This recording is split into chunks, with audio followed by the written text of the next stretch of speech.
नमस्कार, मैं अपूर्वा। आप देख रहे हैं दिव्यांग जगत। आइए बढ़ते हैं कुछ खबरों की ओर।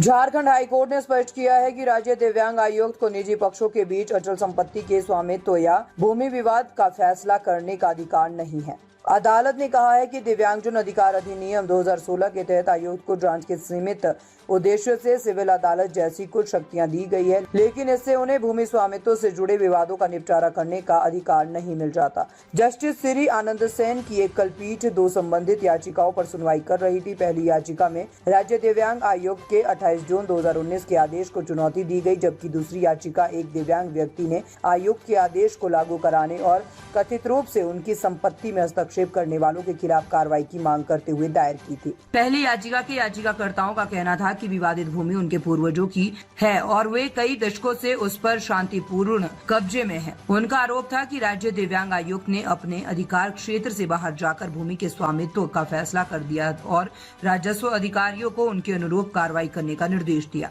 वहीं दूसरी याचिका दायर करने वाले दिव्यांग व्यक्ति का कहना था कि उनकी दिव्यांगता का लाभ उठाकर कुछ लोग उनकी जमीन पर कब्जा करना चाहते थे और इसी कारण उसने सुरक्षा की मांग करते हुए राज्य दिव्यांग आयुक्त का दरवाजा खटखटाया था। रिकॉर्ड का अवलोकन करने पर हाईकोर्ट ने पाया कि राज्य दिव्यांग आयुक्त ने भूमि के स्वामित्व का प्रश्न तय करते हुए राजस्व अधिकारियों को आवश्यक कार्रवाई का निर्देश दिया था। इसके आधार पर अपर समाहर्ता ने अनुमंडल पदाधिकारी को जांच कर अनुपालन रिपोर्ट देने के भी निर्देश दिए। हाईकोर्ट ने कहा है कि दिव्यांगजन अधिकार अधिनियम की धारा 82 के तहत राज्य दिव्यांग आयुक्त को केवल अधिनियम के तहत जांच और पूछताछ के सीमित उद्देश्य से सिविल अदालत का दर्जा प्राप्त है। इन प्रक्रियात्मक शक्तियों का अर्थ ये नहीं है कि आयुक्त भूमि स्वामित्व से जुड़े विवादों का फैसला कर सकते हैं।